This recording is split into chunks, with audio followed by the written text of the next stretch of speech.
Good afternoon and welcome to the Downing Street Daily Coronavirus Briefing. Today I want to update you on social care, something that I know is of huge importance to everybody watching. And I'd also like to welcome David Pearson to the press conference in his new role as chair of our National COVID-19 Social Care Support Task Force. Before turning to social care, though, I'd like to take you through the latest coronavirus data. And if we turn now to the first slide. The first slide shows the number of new cases confirmed in the UK and also shows the level of testing. There were 138,183 tests done yesterday, bringing the total to over 5.7 million. And as you can see in this chart, the number of confirmed cases, confirmed with a positive test, yesterday was 1,205, and that is the lowest since the end of March. And you can clearly see the 7-day rolling average also continuing to fall. Next slide, please. The data from hospitals also shows a continued fall. The number of admissions with COVID-19 across England, Wales and Northern Ireland has fallen again to 519. That's down from 661 a week ago, so we can see the continued downward trend in the total number of new daily admissions. And the number of people on mechanical ventilators in the UK as a whole is also falling and is now 516. Next slide, please. Here in this chart, we can see the number of people in hospital with COVID-19 on a regional basis. And I know there's been a lot of interest in the regional R figure in recent days. The estimate of SAGE, taking into account all of the evidence, is that R is below 1 in all regions. And we can see in this chart that in all areas, the number of people in hospital with coronavirus is falling in all regions, faster in some areas than in others, and it is on that downward trajectory in each individual case, and the total number of people in hospital is 6,403, which is down from over 7,500 this time last week. If we turn now to the final slide, the number of deaths from coronavirus with a positive test yesterday was 55, and that recorded figure is the lowest since the 21st of March. Now, these data do tend to be lower at weekends, so we do expect that figure to rise again in future. But you can see also that the 7-day rolling average continues to fall. And that means that the total number of deaths stands at 40,597. And as I've said in the House just now, though the number is much lower than it has been, each of these deaths still represents a tragedy for a family and a community, and we will continue all of our work to drive that figure down. I'm glad to be able to report also that the number of deaths recorded in London hospitals yesterday was 0, and likewise in Scotland there were no recorded deaths. So that is very good news for the capital and for Scotland, and all of these data are pointing in the right direction, and it shows that we are winning the battle with this disease, but they also show that there's further to go. If I now turn to care homes, the number of people dying in care homes is also falling. Figures from the CQC show that there's a 79% fall from the peak of the crisis in care homes, the week ending April the 24th, to the week ending the 29th of May, the latest when the data is available. And the latest ONS data show that there were 12,739 registered deaths in care homes in the year up to the 22nd of May, and this represents 29.1 5% of all registered COVID deaths. From the earliest days of this crisis, we recognised that people in social care were uniquely vulnerable. 2/3 of people in residential care are over the age of 85. And the latest data from Public Health England show that the over 80s are 70 times more likely to die from coronavirus than the under 40s. So I know personally what an anxious time it is, and it has been, for anyone with a loved one in social care. Right from the start, we've given guidance and financial support to care homes. We've prioritised testing. We've strengthened the links between the NHS and social care with a named clinical lead for every care home in England. And we've asked councils to conduct daily reviews of the situation on the ground. And the Social Care COVID-19 Support Task Force, which David will be chairing, will oversee delivery of the next phase of our plan for social care, ensuring that care homes have the support, the training, the resources they need to control this virus. Crucially, this includes working with the care system to develop a plan for keeping staff and residents safe in the months after, as the lockdown measures are eased. Now, David Pearson brings a wealth of experience in public health and in social care, so I'm very glad to have him on board, and he's perfect for the role of driving this forward over the weeks and months ahead. I also want to say a word about testing. Last month, I announced that all residents and staff of elderly care homes in England would receive a test by early June, regardless of whether they had symptoms or not. And I want to thank my team and those colleagues in social care who've delivered that target on time on Saturday. We've now sent over 1 million test kits to almost 9,000 elderly care homes. And the care homes themselves ask that they have the flexibility to do the test when it works for them. And the good news is that the test results so far do not show a significant rise in the number of positive cases, despite going through and testing all of the residents and staff. Throughout the crisis, we've been rapidly testing any care home with an outbreak or any care home resident or staff member with symptoms. And as we built up testing capacity, we prioritised testing of care homes for the elderly, making sure that every resident and staff member could be tested, whether or not they had symptoms. And the reason we did this is because the evidence shows that age is by far the greatest risk factor. We'll now make sure that we do all of this in working age care homes as well. So I can announce that from today, all remaining adult care homes in England will be able to order the whole care home testing service for residents and staff. This service will benefit residents and staff in over 6,000 more care homes. It'll mean that right across adult social care, everyone will have the certainty and confidence of a high-quality coronavirus test, whether symptomatic or not. Certainty about whether or not they're carrying the virus, and confidence that they're doing the right thing, both to protect themselves and others. Finally, this is Carers Week, and I want to say a heartfelt thanks to each and every carer, whether paid or unpaid, for all the work that they're doing to support family and friends and loved ones, especially in this time of crisis.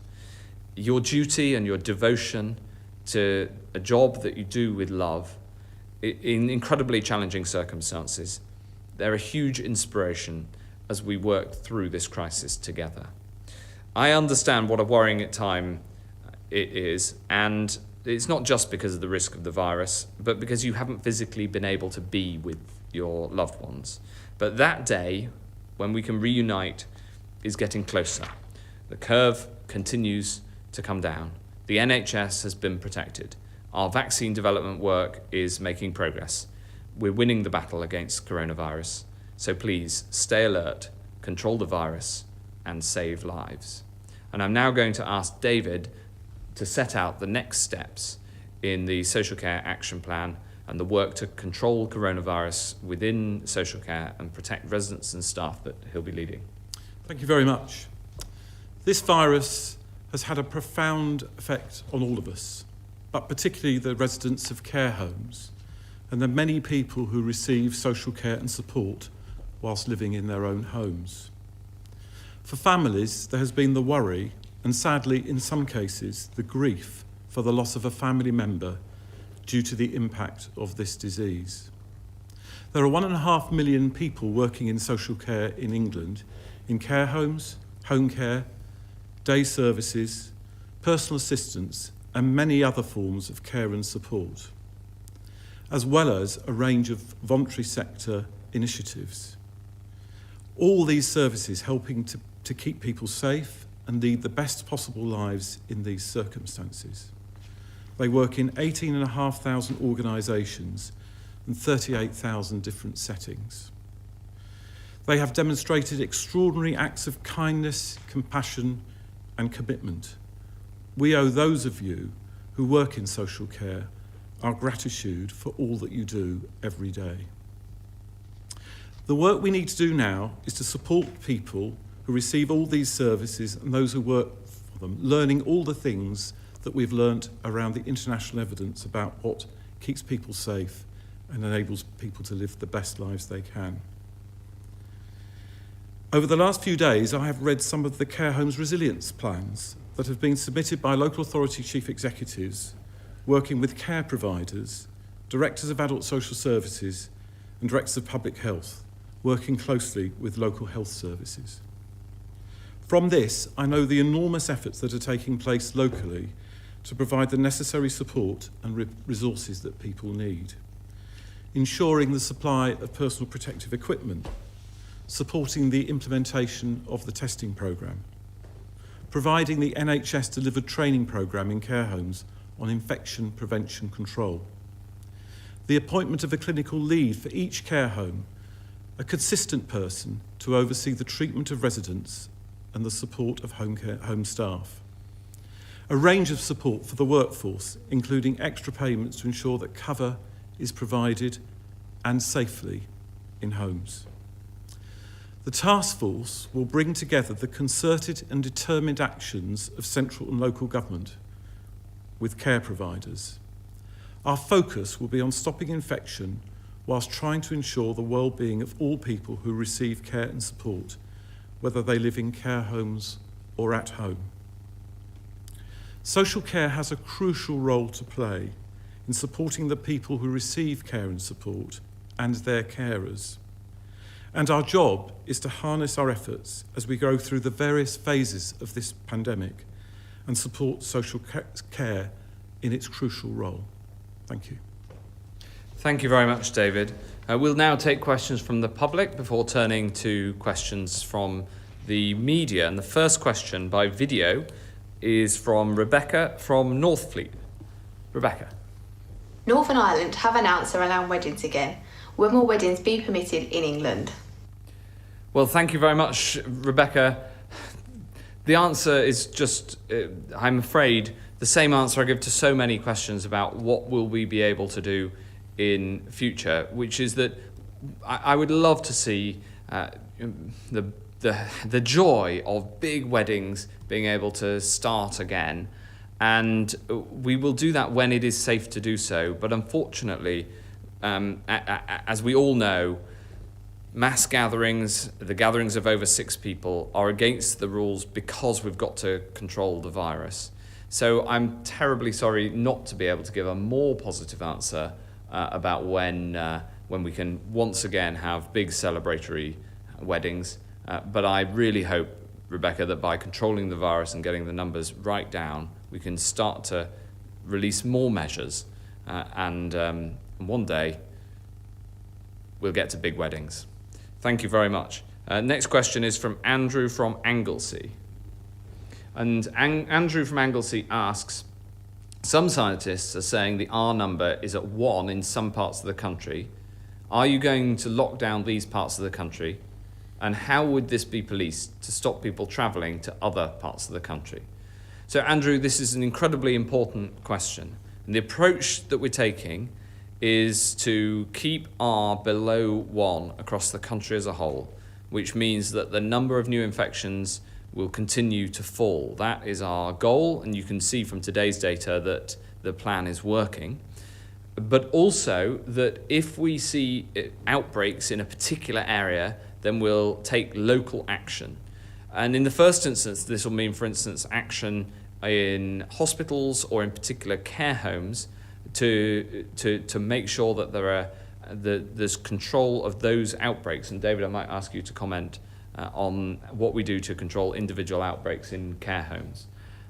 But thus far, when you take all of the different studies into account, not an individual study, and when you take the overall balance of the not just the models, but also the measurements from the Office for National Statistics, the scientists' conclusion is that R is below 1 in all parts of the country. But of course, we keep that under constant review, and we're always looking at the latest information. Thankfully, at the moment, it demonstrates that the number of infections continues to fall, and that's true across the UK. But where there are individual flare-ups and outbreaks, then we'll take action. And David, maybe you could set out certainly what that means if there's an outbreak in an individual care home, although the number of outbreaks in care homes has come right down. Yes, I'm pleased to say it is coming down significantly.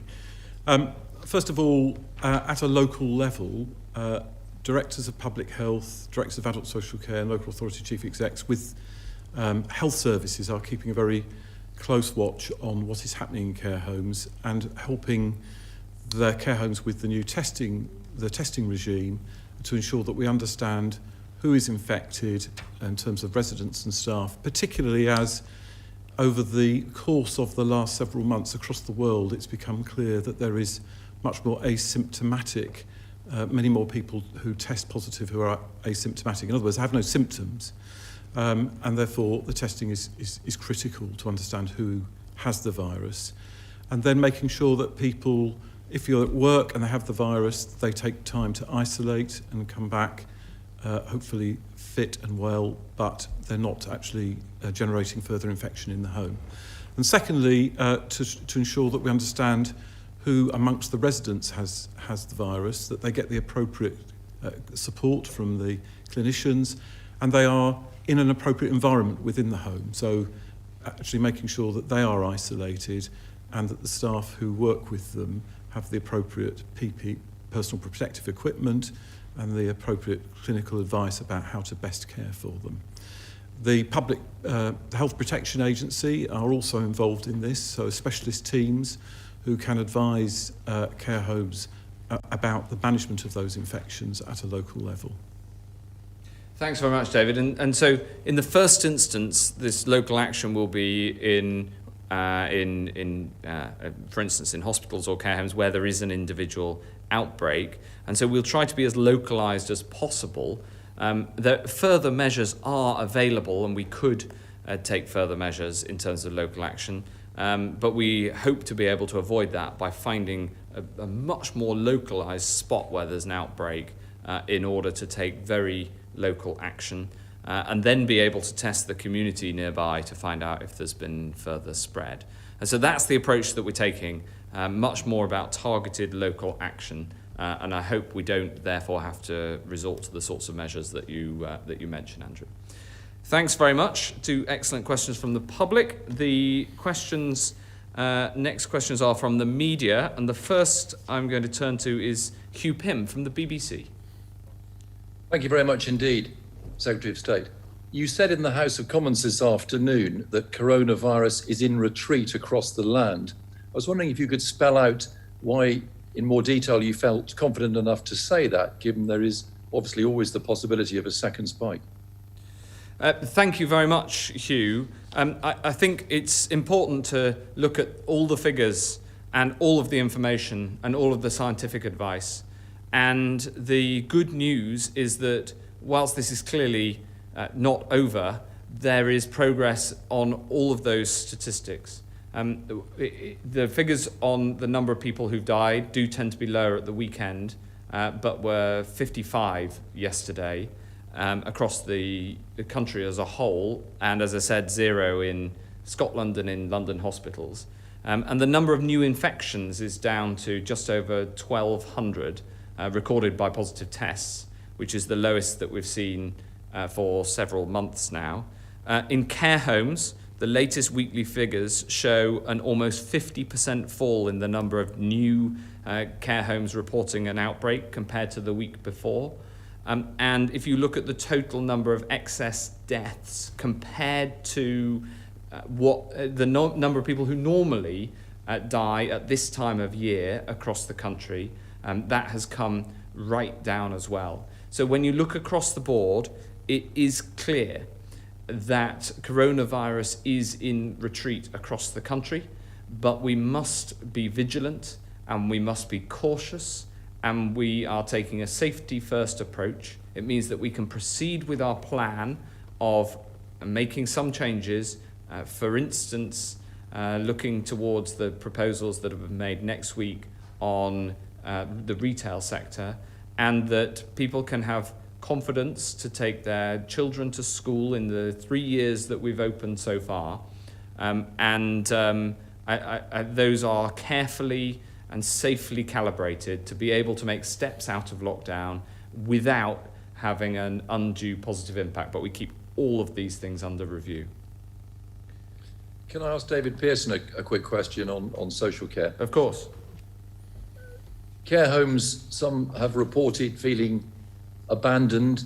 A couple of months ago, they weren't given the support they needed, they felt, to keep their residents safe, whether it was PPE or lack of testing.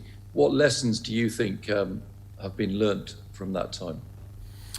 I think the important thing now, Hugh, is that the evidence from the care home resilience plans that I was reading over the weekend is just the amount of effort and energy that is taking place at a local level to ensure that care homes get all the support that they need, and including a sort of continuing dialogue about the particular issues in particular care homes and the risks that they face.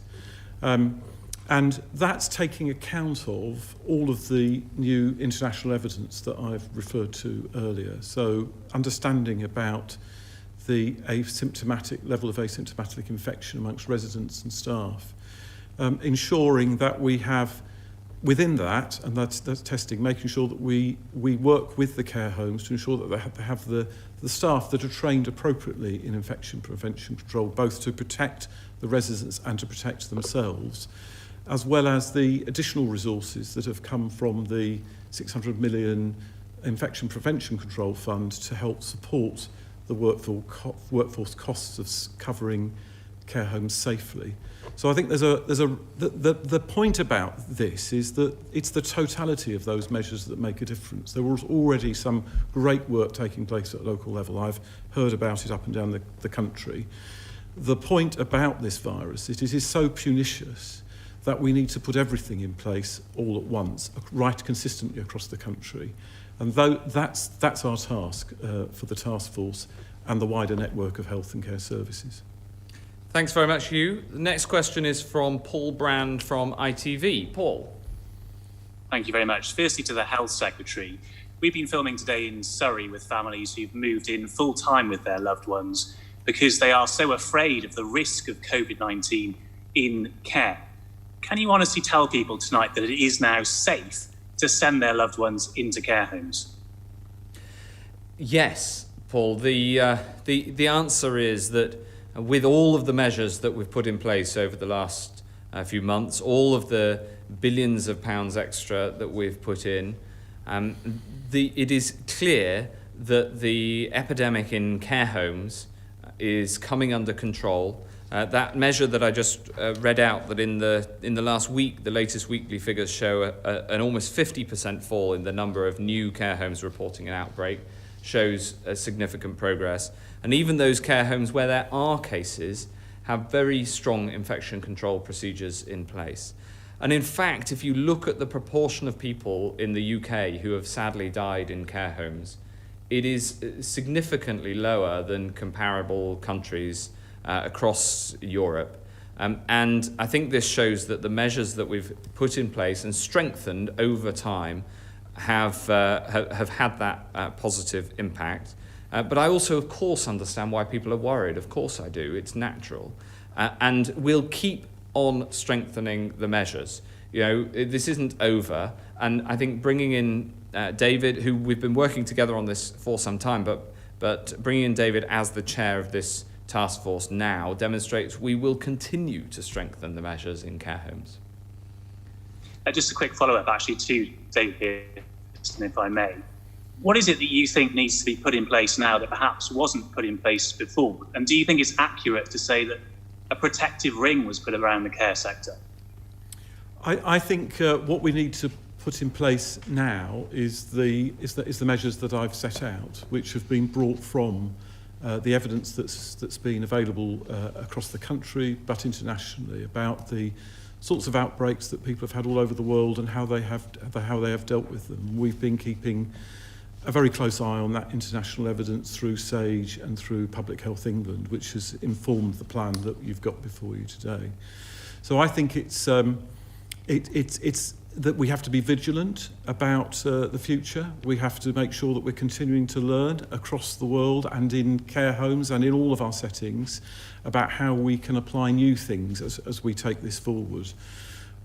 But when you look at the evidence across the world, you look at the things that we're putting into place, they are the right measures in order to bring infection prevention control bring it all under control, further drive down the levels of infection and keep people safe.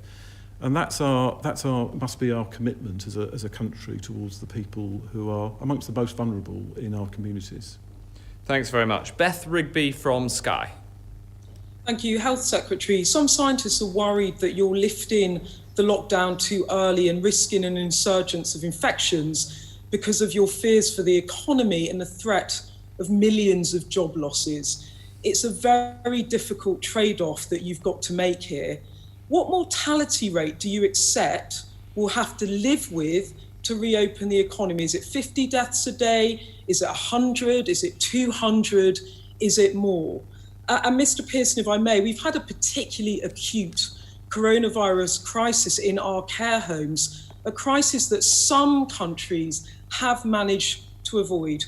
Why do you think it happened here? Thanks, Beth. The answer to the first is that there just isn't a trade-off. There just isn't a trade-off. If we don't have control of this virus, then the economy will suffer yet more. And the job of the government and the work of the government has been to get the infection rate right down, and then the task is to hold it down whilst safely reopening the normal activities as much as is safely possible. And that's both on the economic front and the things the things that make life worth living, like being able to see your grandparents. That is a massive piece of work. But it's just simplistic to say that there's a trade-off between the economy and health. A second spike would be hugely damaging for the economy. Of course, there's judgments over timing, but as the statistics demonstrate and the data and the charts that we show regularly at this press conference demonstrate, things are moving in the right direction, and that's why we're able to say that coronavirus is in retreat, and that's why we're able to keep taking the steps forward through the plan that we've laid out to lift some of the most difficult lockdown measures, whilst increasing our capability to take the local action that that was discussed in the questions from members of the public. And on the second question, I'll hand over to you, David. Certainly. So many countries, developed countries across the world, have had the similar types of difficulties to the United Kingdom in terms of care home outbreaks. So that is definitely something that's happened right across the world. When we, whether it be Italy, Spain and other countries, when we look at what has happened in other places, some other places haven't had the kind of prevalence of community transmission of the disease that we have had here. The more concentrated the population, the more you can get levels of infection. So we are a relatively small country with a relatively large population. That can be an issue.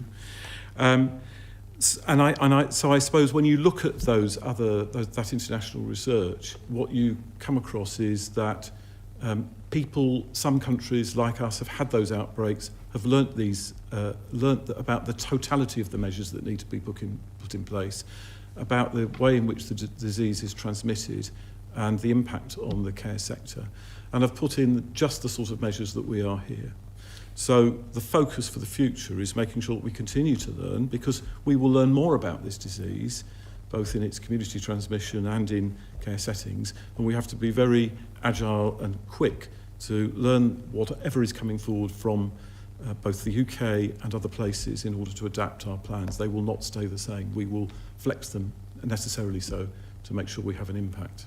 Thanks very much. Next question is from Jason Groves of the Daily Mail. Jason. Hi there. A question for Mr. Pearson first. Do you think self-funders in care homes should be contributing to the cost of dealing with the coronavirus epidemic? There was a report at the weekend, some of them are being asked to stump up an extra £100 a week. And Secretary of State, can I ask why we have to stand 2 metres apart in this country when in France and Denmark it's considered safe to stand 1 metre apart? And how do you expect the hospitality sector and schools to function at that distance? Well, thanks, Jason. If you answer the first question, Yes, then certainly. I'll come on to the other. So obviously we have a system where about half of the people in care homes fund themselves, because that's the system that we've got, and half are funded by local authorities and the health service. And what's happened is that the costs of some of the additional costs of PPE and other things, for example, have been reflected in some of the grants that the government has given, the 3.2 billion and latterly the 600 million. And my understanding is that the reason why the 600 million, 75% of the 600 million was allocated as a lump sum to each care home through local authorities was the recognition that this disease is doesn't direct itself according to who pays. It's indiscriminate in that sense. And therefore, that's why the decision was taken in order to give a lump sum to support the care home sector in terms of some of those costs, particularly in terms of infection prevention control and some of the support that is needed to make sure that the workforce can work safely in care homes. So I think these things are under constant review, but those are the measures that have already been put in place. And on your first question, on your second question, sorry, the question that was directed to me, Jason, the 1 metre rule that some countries have, the 2 metre rule that we have, these are based on judgments based on the science. And the science is clear that the closer you are, the more likely you are to pass on the virus. And that's especially true when you're face-to-face, less so when you're side-to-side, even less so when you're back-to-back. And that's the nature of the virus. So to keep the R below 1, we need to keep social distancing measures in place, and this is one of our social distancing measures. If you look at many countries have a 2 metre rule. If you look at the countries that have rules with lower, you've got to take into account the totality of the social distancing measures, because if you relax one social distancing measure, and then that will have an impact on whether you can relax other social distancing measures. So you've got to look at the whole in the round. You can't take one particular rule on its own. We keep the 2 metre rule under review all of the time, and SAGE have been doing some work on this recently. But ultimately, it isn't the rule that's the challenge to the opening of hospitality in a safe way. It's the virus, and we have to find ways to be able to reopen the economy in a way that doesn't lead to the increased spread of the virus, because as I said in my answer to Beth, the idea of a second peak, a second spike, would be damaging to the economy right across the board. And can I ask if I take your point about the 2 metre rule, do you, with that in place, do you expect schools to be able to reopen fully in September? Because a lot of them think that they can't.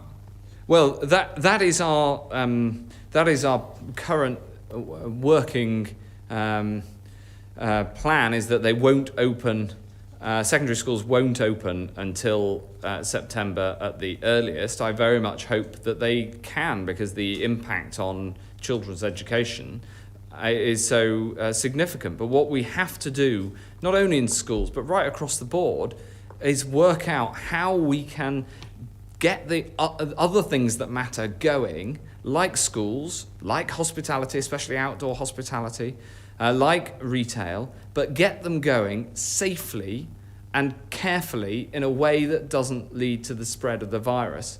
And that is going to require ingenuity. You can already see the ingenuity in lots of areas of the economy, bars that have turned themselves into takeaways, all sorts of different ways that people are providing services and making their business work in a way that is consistent with social distancing and therefore doesn't have an upward impact on the virus. So I think we've got to be innovative, we've got to be thoughtful about this, and that's the approach that we try to take in making these very difficult policy judgments based on the best available science, and always guided by that science with the uncertainty that inherently there is in the science.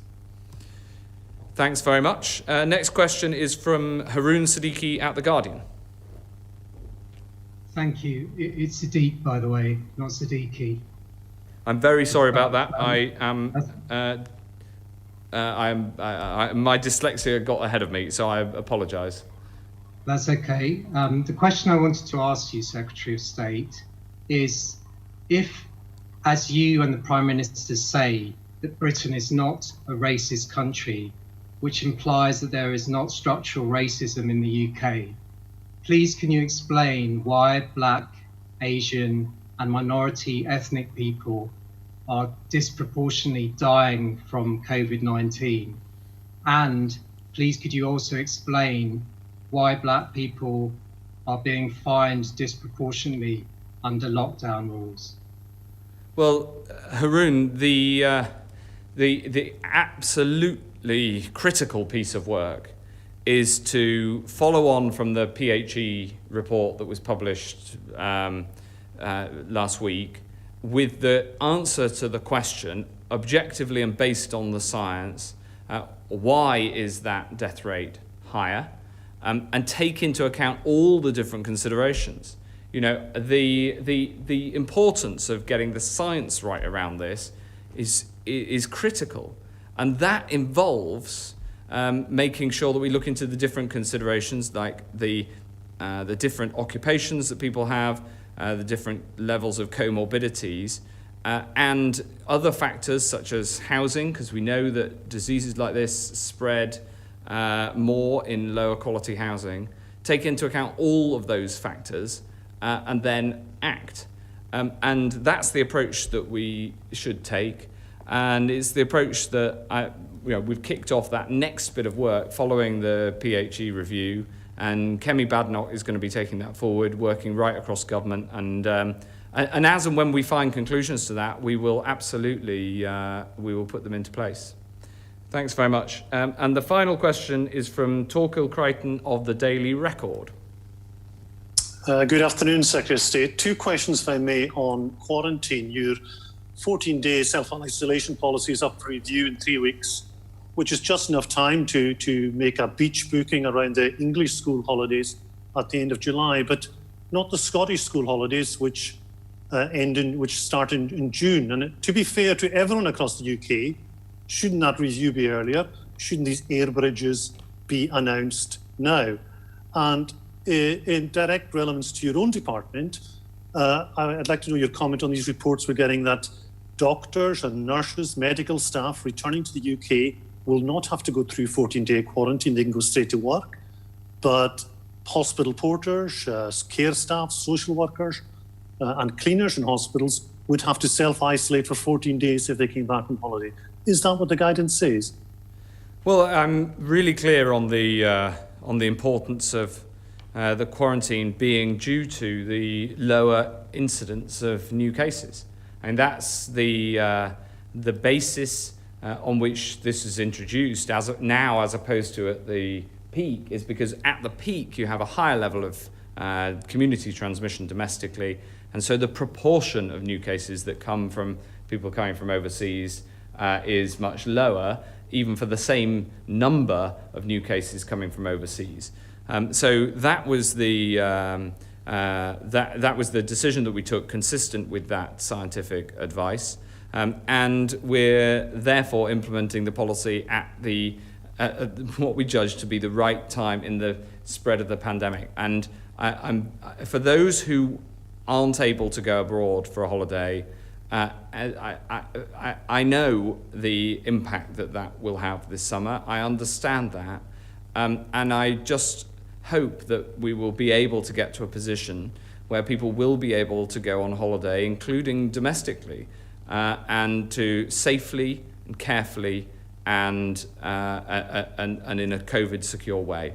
So that's the approach that we're taking on the quarantine policy.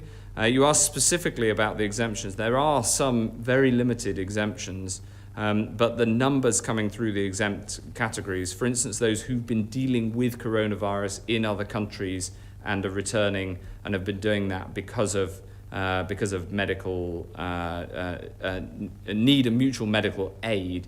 There are some exemptions around that, but they're very, very small in number. Thanks very much. Well, that ends today's daily Downing Street conference. Thanks very much to David Pearson, and thank you to you for tuning in, and I'll see you again, no doubt.